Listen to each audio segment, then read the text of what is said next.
Posisi menembak prajurit Ukraina di Zaporozhye ditutup tembakan akurat artileri Rusia.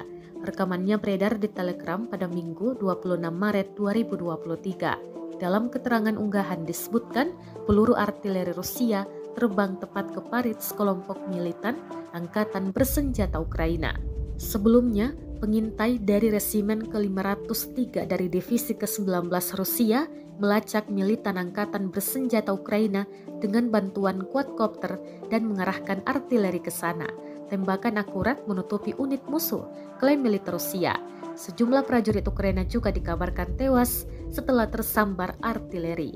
Laporan militer Ukraina menggambarkan pertempuran sengit terjadi di sepanjang garis yang membentang dari Liman ke Kupiansk, serta di selatan di Avdiivka, di pinggiran kota Donetsk yang dikuasai Rusia dan Zaporozhye.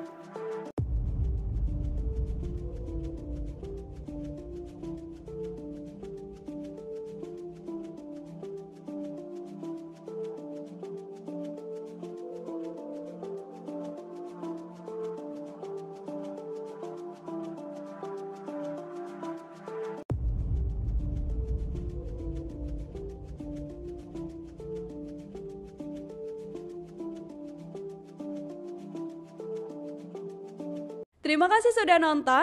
Jangan lupa like, subscribe, dan share ya.